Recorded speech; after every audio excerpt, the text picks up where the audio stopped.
The Maratha Empire of the Maratha Confederacy was an Indian power that existed from 1674 to 1818 and ruled over a large area of the Indian subcontinent. The Marathas are credited to a large extent for ending the Mughal rule in India. The Marathas of the Hindu warrior group from the western Deccan Plateau that rose to prominence by establishing a Hindavi Swarajya. The Marathas became prominent in the 17th century under the leadership of Shivaji, who revolted against the Adil Shahi dynasty and the Mughal Empire, and carved out a rebel territory with Raigad as his capital. Known for their mobility, the Marathas were able to consolidate the territory during the Mughal-Maratha Wars and later controlled a large part of India. Chhatrapati Shahu, a grandson of Shivaji, was released by the Mughals after the death of Emperor Aurangzeb. Following a brief struggle with his aunt Tarabai, Shahu became ruler and appointed Balaji Vishwanath, and later his descendants, as the Peshwas or prime ministers of the empire.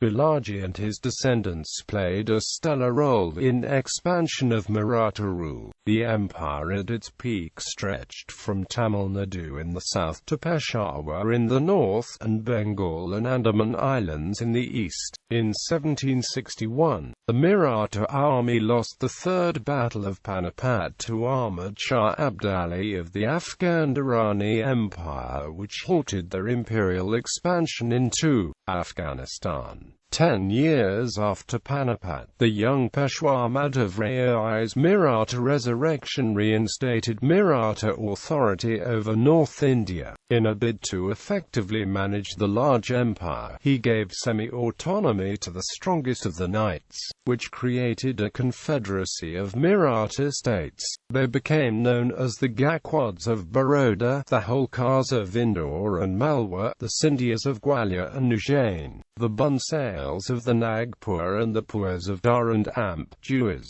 In 1775, the East India Company intervened in a Peshwa family succession struggle in Pune, which became the First Anglo-Maratha War. The Marathas remained the preeminent power in India until the defeat in the Second Anglo-Maratha War, which left the East India Company in control of most of India. A large portion of the Maratha Empire was coastline, which had been secured by a potent navy under commanders such as Kanhoji Angry. He was very successful at keeping foreign naval ships, particularly of the Portuguese and British, at bay. Securing the coastal areas and building land-based fortifications were crucial aspects of the Marathas' defensive strategy in regional military history. Nomenclature. The Maratha Empire is also referred to as the Maratha Confederacy. The historian Barbara Ramasak says that the former is a designation preferred by Indian nationalists, while the latter was that used by British historians. She notes neither term is fully accurate, since one implies a substantial degree of centralization and the other signifies some surrender of power to a central government and a long-standing core of political administrators.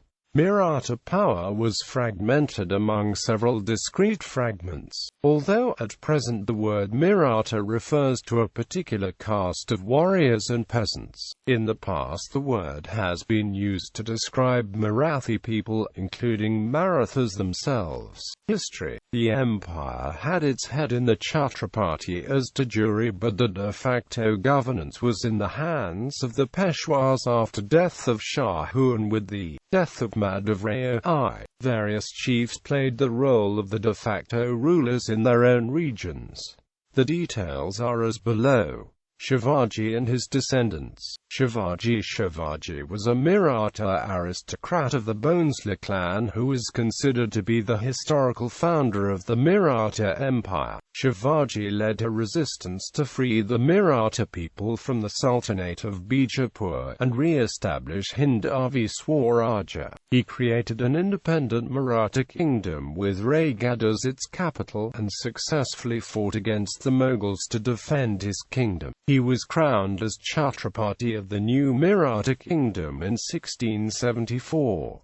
The state as Shivaji founded it was a Maratha kingdom comprising about 4.1% of the subcontinent, but spread over long tracts and dotted with forts, about 300 at the time he died. The cavalry was approx 40,000 and foot soldiers around 50,000, and naval establishments over west coast. Over time it was to increase in size and heterogeneity, and by the time of his grandson and later on under Peshwas in the early 18th century was a full-fledged empire. Sambhar Ji. Shivaji had two sons, Sambhar Ji and Rajaram. Sambhar Ji, the elder son, was very popular among the courtiers. In 1681, Sambhar Ji had himself crowned and resumed his father's expansionist policies. Sambhar Ji had earlier defeated the Portuguese and Chikadeva heir of Mysore to nullify any Rajput Maratha alliance, as well as the Deccan Sultanates. The Mughal Emperor Aurangzeb himself headed south in 1681. With his entire imperial court, administration, and an army of about 500,000 troops, he proceeded to build the empire, gaining territories such as the Sultanates of Bijapur and Golconda. During the 8 years that followed, Sambhar Ji led the Marathas, never losing a battle or a fort to Aurangzeb. In early 1689, Sambhar Ji called his commanders for a strategic meeting at Sangameshwar to consider a final onslaught on the Mughal forces. In a meticulously planned operation, Ganoji Shirkuh and Aurangzeb's commander, Mukarrab Khan, attacked Sangameshwar when Sambhar Ji was accompanied by a few men. Sambhar Ji was ambushed and captured by Mughal troops on 1 February 1689. He and his advisor, Kavi Kailash, were taken to Bahadirgarh, where they were executed for rebellion against the Mughals on the 11th of March 1689. Rajaram and Tarabai. Upon Sambhar Ji's death, Rajaram, his half-brother, assumed the throne. The Mughal siege of Raigad continued and he had to flee to Vishalgarh and then to Jinji for safety. Further, the Marathas raided Mughal territory and many forts were recaptured by Maratha commanders such as Santaji Gorpade, Dunaji Jadav, Parshuram Pant Pratinidhi, Shankarji Narayan Sakaiv, Amalgiri Pandit. In 1697, Rajaram offered a truce, but this was rejected by Aurangzeb. Rajaram died in 1700 at Sinhagad. His widow, Tarabai, assumed control in the name of her son, Ramaraja. She led the Marathas against the Mughals, and by 1705 they had crossed the Narmada River and entered Malwa, then in Mughal possession. Shahu. After Aurangzeb's death in 1707, Shahuji, son of Sambhar Ji, was released by Bahadur Shah I, the new Mughal emperor, but his mother was kept a hostage of the Mughals in order to ensure that Shahuji adhered to the release conditions. Upon release, Shahu immediately claimed the Maratha throne and challenged his aunt Tarabai and her son. This promptly turned the now spluttering Mughal-Maratha war into a three-cornered affair. The states of Satara and Kolhapur came into being in 1707 because of the succession dispute over the Maratha kingship. However, Shahu was finally accepted as Chhatrapati of the Marathas. His mother was still held captive and he could only obtain her release in 1719 when the Marathas became strong enough. Shahu appointed the Balaji Vishwanath as Peshwa. During regime of Shahu, Raghuji Bhosale expanded the empire in east, reaching present-day Bengal. Senapati Dabad expanded in west.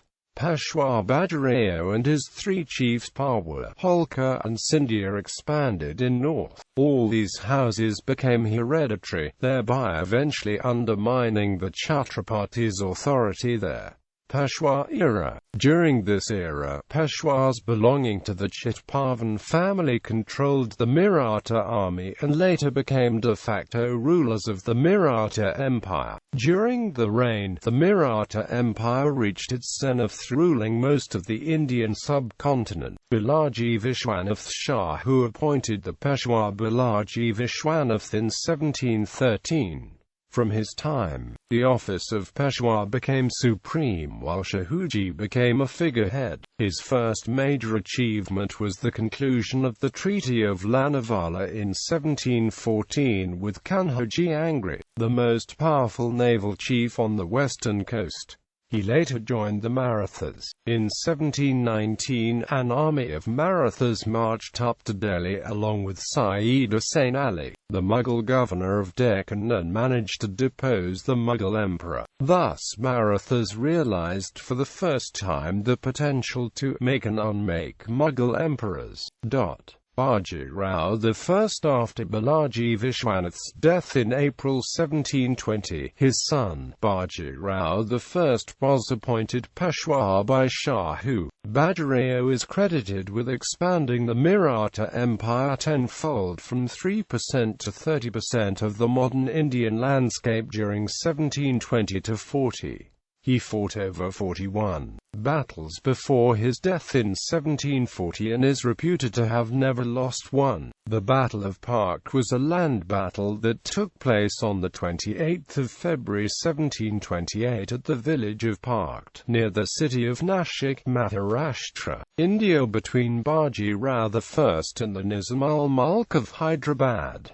The Marathas defeated the Nizam. The battle is considered an example of brilliant execution of military strategy. In 1737, Marathas under Bajirao I raided the suburbs of Delhi in a blitzkrieg in the Battle of Delhi. The Nizam left Deccan to rescue Mughals from the invasion of Marathas, but was defeated decisively in the Battle of Bhopal. The Marathas extracted large tributaries from Mughals and signed a treaty which ceded Malwa to the Marathas. The Battle of Vasa was fought between the Marathas and the Portuguese rulers of Vasa, a village lying on northern shore of Vasa Creek, 50 kilometers north of Mumbai.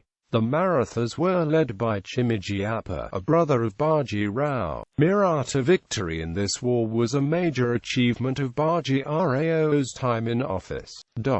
Balaji Baji Rao's son, Balaji Bajirao, was appointed as the next Peshwa by Shahuji despite opposition of other chiefs in 1740. The Maratha forces came down upon Arcot and defeated the Nawab of Arcot, Dust Ali, in the pass at Damalcheri. In the war that followed, Dust Ali, one of his sons Hassan Ali, and a number of other prominent persons lost their lives. This initial success at once enhanced Maratha prestige in the south. From Damalcheri, the Marathas proceeded to Arcot, which surrendered to them without much resistance. Then, Raghuji invaded Trichinopoly in December 1740. Unable to resist, Chanda Saheb surrendered the fort to Raghuji on 14 March 1741. Chanda Saheb and his son were arrested and sent to Nagpur. After the successful campaign of Karnatak and the Battle of Trichinopoly, Raghuji returned from Karnatak. He undertook 6 expeditions in Bengal from 1741 to 1748. Raghuji was able to annex Odisha to his kingdom permanently as he successfully exploited the chaotic conditions prevailing in Bengal, Bihar and Odisha after the death of the governor, Murshid Qali Khan, in 1727. Constantly harassed by the Bonsals, Odisha, Cuttack, Bengal and parts of Bihar were economically ruined. Alawadi Khan, Nawab of Bengal, made peace with Raghuji in 1751, ceding in perpetuity Cuttack up to the river Subarnarekha and agreeing to pay Rs. 1.2 million annually in lieu of the Chauth of Bengal and Bihar. Rajputana also came under Maratha domination during this time. Shivaji Bajarao encouraged agriculture, protected the villages, and brought about a marked improvement in the state of the territory. Continued expansion saw Raghunath Rao, the brother of Nana Sahib, pushing into in the wake of the Afghan withdrawal after Ahmad Shah Abdali's plunder of Delhi in 1756. Delhi was captured by Maratha army under Raghunath Rao in August 1757, defeating Afghan garrison in the Battle of Delhi. This laid the foundation for the Maratha conquest of northwest India. In Lahore, as in Delhi, the Marathas were now major players. After Battle of Attock 1758, the Marathas captured Peshawar, defeating the Afghan troops in the Battle of Peshawar on 8 May 1758. In 1759, the Marathas under Sadashivrao responded to the news of the Afghans' return to North India by sending a big army to North. Bar's force was bolstered by some Maratha forces under Holkar, Scindia, Gaikwad and Govind Pant Bundle. The combined army of over 100,000 regular troops had recaptured the former Mughal capital, Delhi, from an Afghan garrison in August 1760. Delhi had been reduced to ashes many times due to previous invasions, and in addition there being acute shortage of supplies in the Maratha camp. Bar ordered the sacking of the already depopulated city. He is said to have planned to place his nephew and the Peshwa's son, Vishwasrao, on the Mughal throne. By 1760, with defeat of the Nizam in the Deccan, Maratha power had reached its zenith with a territory of over 2,800,000 square kilometers acres. Ahmad Shah Durrani, then called Roi as a Nawab of Oudh to assist him in driving out infidel Marathas from Delhi. Huge armies of Muslim forces and Marathas collided with each other on 14 January 1761 in the Third Battle of Panipat. The Maratha army lost the battle, which halted imperial expansion. The Jats and Rajputs did not support the Marathas. Their withdrawal from the ensuing battle played a crucial role in its result. Hindutva sympathizing historians have criticized the Maratha treatment of fellow Hindu groups. Kaushik Roy says the treatment of Marathas with the co-religionist fellows, Jats and Rajputs, was definitely unfair, and ultimately they had to pay its price in Panipat, where Muslim forces had united in the name of religion. The Marathas had antagonized the Jats and Rajputs by taxing them heavily, punishing them after defeating the Mughals and interfering in their internal affairs. The Marathas were abandoned by Raja Surajmal of Bharatpur and the Rajputs, who quit the Maratha alliance at Agra before the start of the Great Battle and withdrew the troops, as Maratha General Sadashivrao did not heed the advice to leave soldiers' families and pilgrims at Agra and not take them to the battlefield. With the soldiers rejected the cooperation, the supply chains did not exist. Peshwa Madhav Rao, the first Peshwa Madhav Rao I was the fourth Peshwa of the Maratha Empire. It was during his tenure that the Maratha resurrection took place. He worked as a unifying force in the Maratha Empire and moved to the south to subdue Nizam and Mysore to assert Maratha power. He sent generals such as Bhonsle, Scindia, and Holkar to the north, where they re-established Maratha authority by the early 1770s.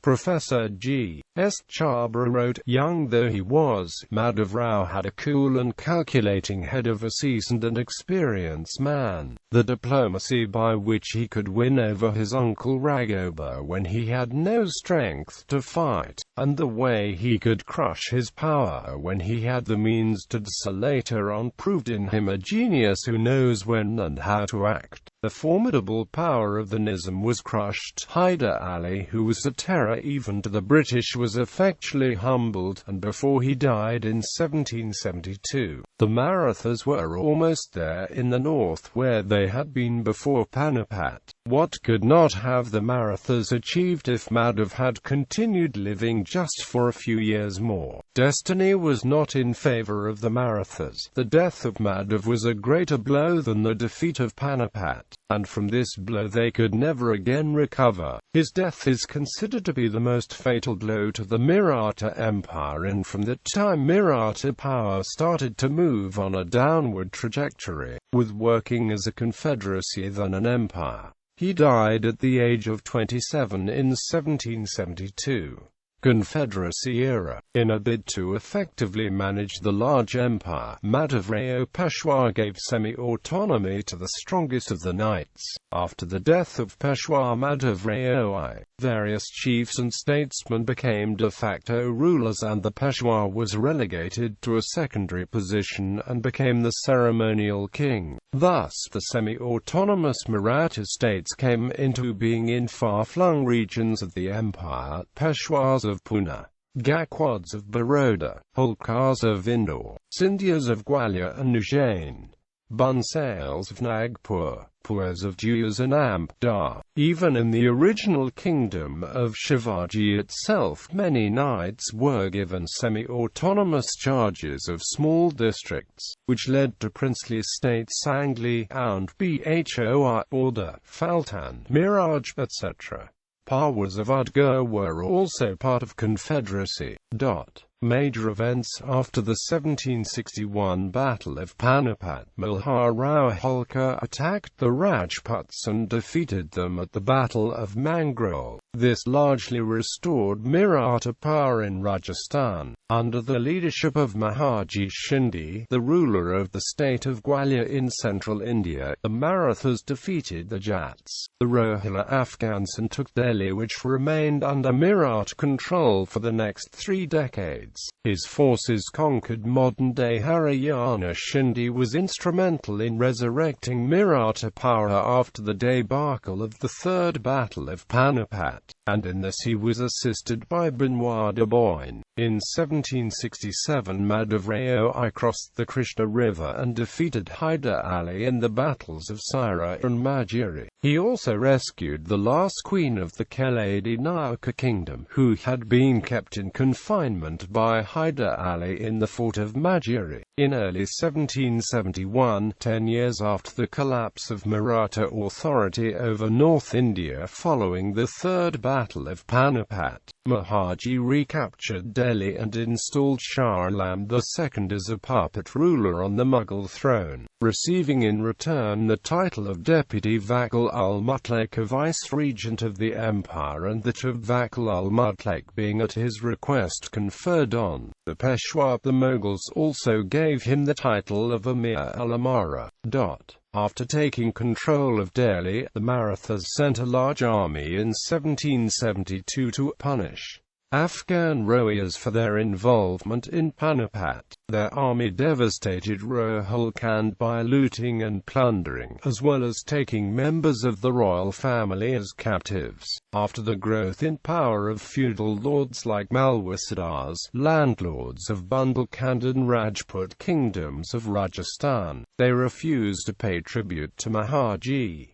So he sent his army conquer the states such as Bhopal, Datia, Chanderi, Narwar, Salbay and Gohad. However, he launched an unsuccessful expedition against the Raja of Jaipur, but withdrew after the inconclusive Battle of Lalsat in 1787. The Battle of Gajendragad was fought between the Marathas under the command of Tukerji Rao Holkar and Tipu Sultan from March 1786 to March 1787, in which Tipu Sultan was defeated by the Marathas. By the victory in this battle, the border of the Maratha territory extended till Tungabhadra River. The strong fort of Gwalior was then in the hands of Chhattar Singh, the Jat ruler of Gohad. In 1783, Mahaji besieged the fort of Gwalior and conquered it. He delegated the administration of Gwalior to Khandarao Hari Bala Ao. After celebrating the conquest of Gwalior, Mahaji Shinde turned his attention to Delhi again. In 1788, Mahaji's armies defeated Ismail Beg, a Mughal noble who resisted the Marathas. The Rohilla chief Ghulam Qadir, Ismail Beg's ally, took over Delhi, capital of the Mughal dynasty, and deposed and blinded the king Shah Alam II, placing a puppet on the Delhi throne. Mahaji intervened and killed him, taking possession of Delhi on the 2nd of October, restoring Shah Alam II to the throne and acting as his protector. Jaipur and Jodhpur, the two most powerful Rajput states, were still out of direct Maratha domination, so Mahaji sent his general Binwada Boyne to crush the forces of Jaipur and Jodhpur at the Battle of Patin. War was also captured on the 10th of September 1790. Another achievement of the Marathas was the victories over the Nizam of Hyderabad's armies, including in the Battle of Khadar.